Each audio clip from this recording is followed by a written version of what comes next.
The gilded cages of the monarchy are protected by unseen shadows. Among the most disciplined of these protectors is Sergeant Eleanor Hayes, a close protection officer who moves through palaces and diplomatic halls with the rigid posture of a guard and the sharp focus of a hawk. Her duties demand more than physical protection. They require absolute awareness of the digital and political atmosphere surrounding the royal family. Hayes is not just a shield, she is a sensor. The setting was a state visit to a major European ally. The high stakes were not just diplomatic, but technological. Princess Kate, the Princess of Wales, was the centerpiece of the evening, dressed in a stunning emerald gown that shimmered under the ballroom chandeliers. To the hundreds of assembled guests and global cameras, she was the picture of regal poise. To Sergeant Hayes, she was the mission. Hayes had a reputation within the Royal Protection Command for meticulous observation. She had saved a minor royal from a paparazzi accident simply by noticing a frayed cable years earlier. Tonight, her attention was drawn not to the faces in the crowd, but to a faint, rhythmic anomaly. During the pre-dinner receiving line, as dignitaries moved past the princess, Hayes noticed a minuscule, almost imperceptible distortion in the princess's left shoulder seam. It was not a wrinkle or a loose thread. It was a rhythmic pulse of fabric that occurred precisely every 5 seconds. It was baffling. All gowns are thoroughly swept for threats before wear, a protocol managed by a separate unit. Hayes immediately consulted her internal training data. A rhythmic pulse of 5 seconds in textile, under high-frequency lighting, suggested one thing: a low-power, coded transmitter attempting to stabilize its signal. She knew the standard security sweep would miss any device smaller than a postage stamp that was specifically designed to mimic a textile flaw. This device was micro-engineered to be part of the dress. Hayes took a risk. During a momentary pause in the receiving line, she moved close to the princess, feigning a small adjustment to the shoulder strap. Her gloved fingers brushed the precise spot of the anomaly. The fabric felt fractionally thicker, harder than the surrounding silk. It was a high-density polymer casing, expertly sewn into the inner lining of the dress. The discovery was instantaneous and devastating. The Princess of Wales was wearing an active, unauthorized listening and transmission device. She was not only being monitored. Every private word, every whispered conversation, every biometric fluctuation was being broadcast to a hostile party. The threat was not external, but intimate. It was sewn into the very fabric of her public image. Sergeant Hayes immediately understood the gravity. To raise a full security alert would mean locking down a European state palace, causing an international crisis, and revealing that the Princess of Wales was carrying a surveillance device. The person who planted it would instantly know they were exposed and vanish into the diplomatic noise. She had to act alone, and she had to act immediately. Her protocol dictated the immediate removal of the princess from the threat environment, but Hayes knew the threat was the environment. The device was not a bomb. It was a digital ear, and the clock was ticking on every conversation the princess had already had. Hayes made a decision that broke every rule in her professional playbook. She would not remove the princess. She would remove the device, and then she would find out who was listening. The fate of the state visit, and potentially much more, now rested on the silent, steady hands of Sergeant Eleanor Hayes. Sergeant Hayes executed the next phase with a chilling calm. During the long processional to the state dining room, she positioned herself immediately behind the princess. Her face remained a mask of professional alertness, while internally, her focus was surgically precise. She had to remove the threat immediately. She discreetly utilized a small, portable spectral analyzer hidden in the cuff of her jacket. This tool, designed for emergency radio frequency detection, confirmed her worst fear. The device was transmitting on a highly scrambled frequency band. It was a band known in intelligence circles to be used by foreign groups specializing in strategic economic espionage. This was not the work of a rogue journalist or a disgruntled staffer. This was a state-level operation targeting the highest level of British negotiation. The initial analysis showed the device was capturing high-fidelity audio from the immediate area around the princess's shoulder, meaning every private diplomatic aside, every whispered instruction to Prince William, was being broadcast in real time. But the data stream contained a more sinister component. The faint energy pulse Hayes had detected earlier was a sophisticated biometric sensor, transmitting the princess's heart rate variability, core body temperature, and even microstress indicators. This was data that could be used to predict emotional responses, expose fatigue, or reveal sensitive reactions during critical diplomatic discussions, a massive informational weapon in the hands of a rival power. The dilemma was immediate and existential. Hayes could not alert the wider security detail. William was seated at the head table, flanked by the president and the foreign minister of the host nation. Any signal, any alarm, would be instantly read by the dozens of security details present, triggering a catastrophic lockdown, revealing the intelligence breach, and allowing the true operator to vanish without a trace.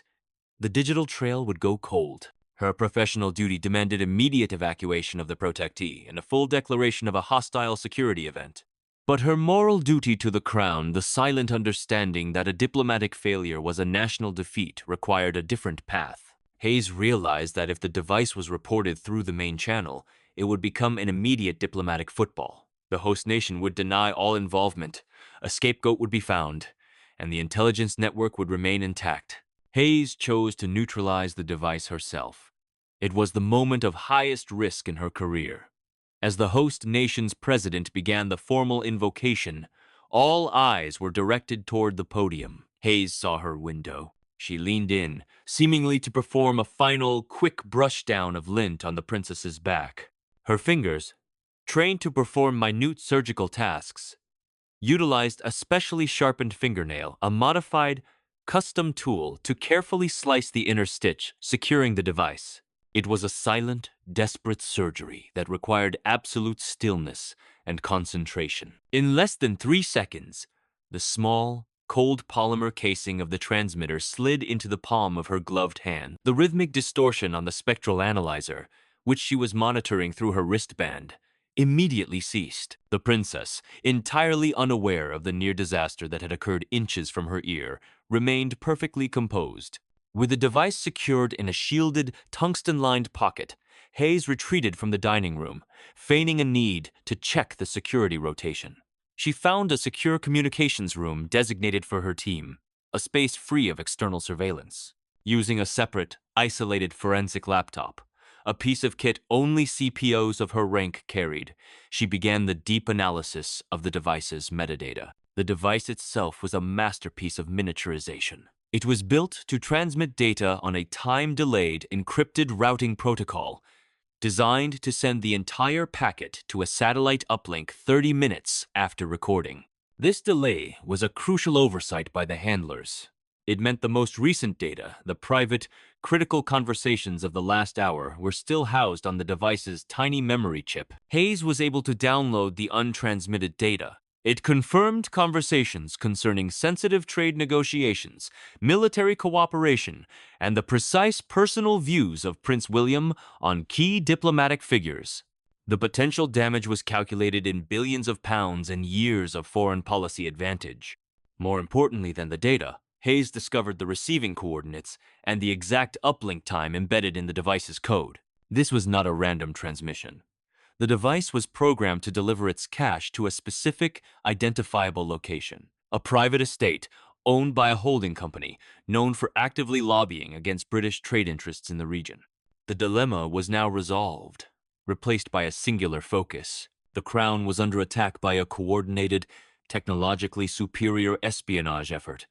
Hayes could no longer operate in silence. She needed to share the information with the one person who could authorize the necessary breach of protocol to exploit the data and catch the culprit, Prince William. The problem was no longer the device.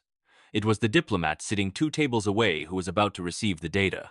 Hayes knew she had to devise a way to deliver a lethal warning to the prince without saying a single word. The dining room pulsed with polite conversation, but for Sergeant Hayes, the diplomatic glamour had fractured into a high-stakes intelligence operation.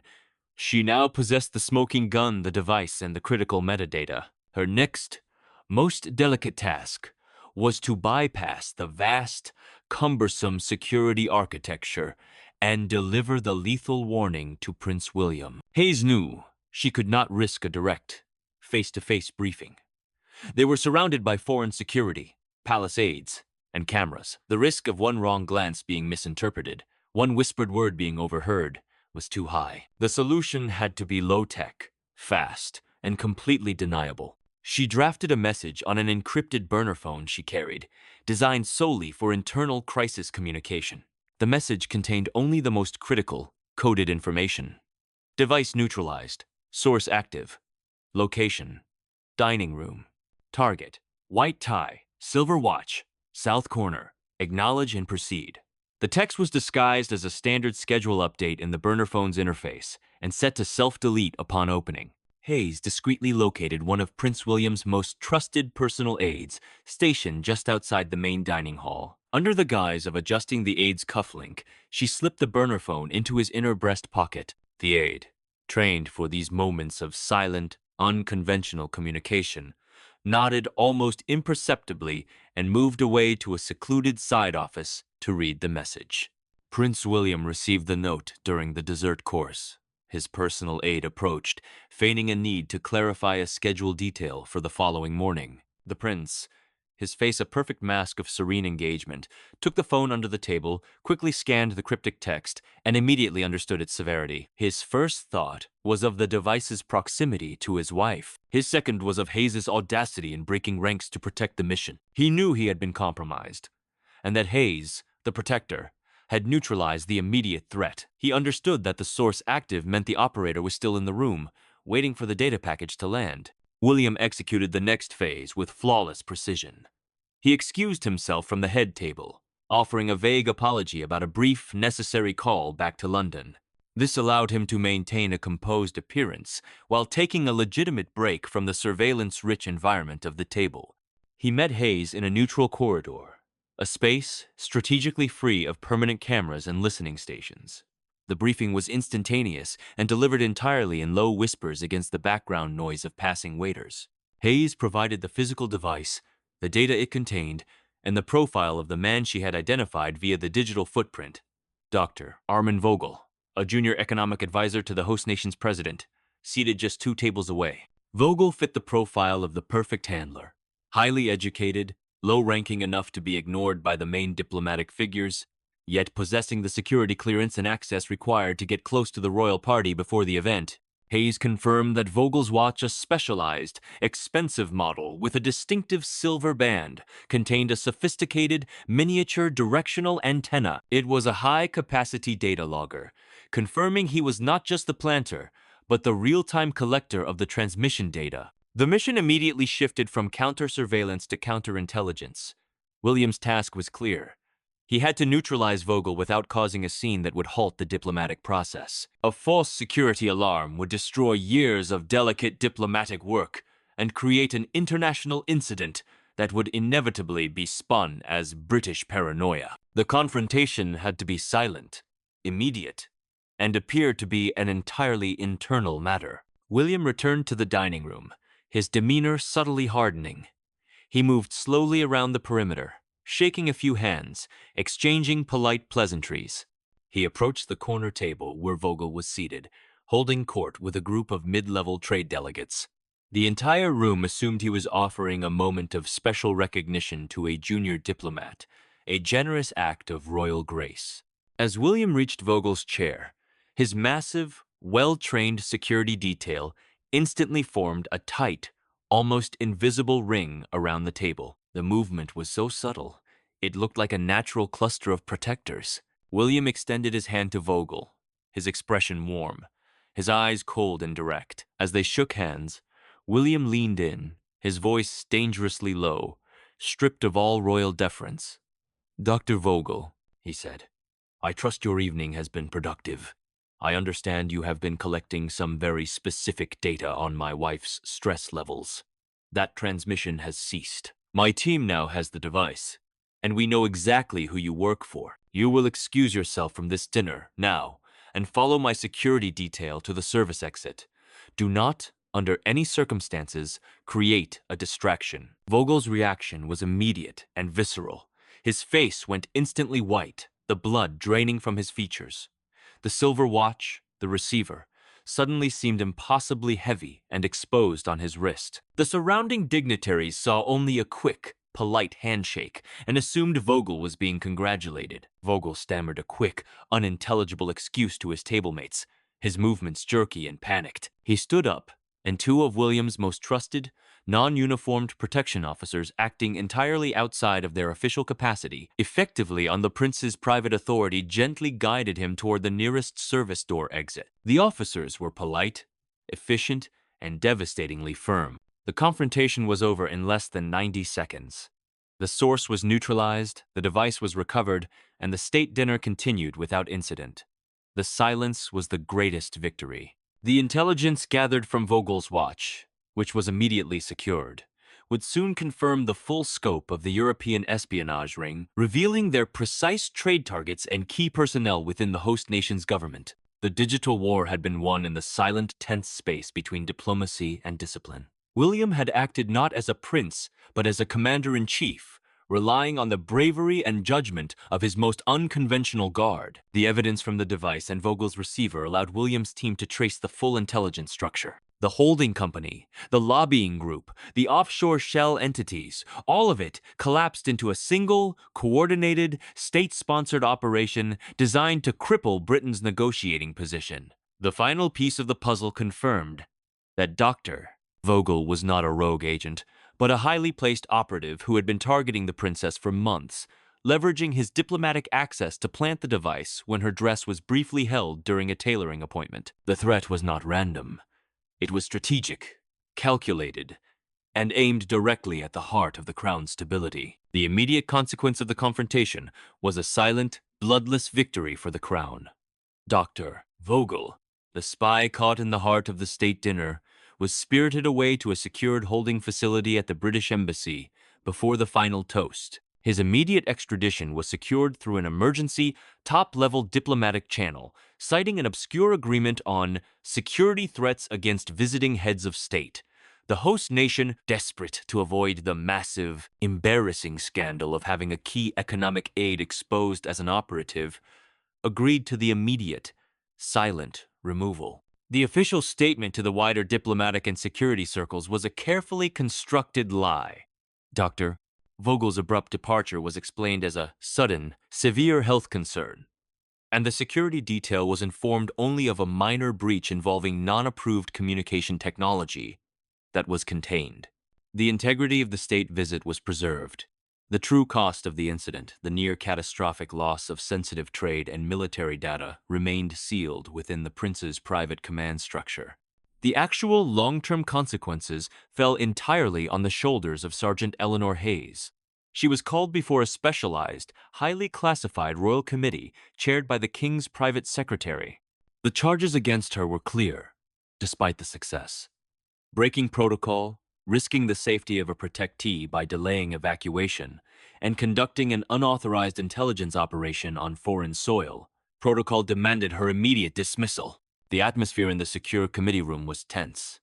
Hayes stood at attention and presented her case, her voice firm.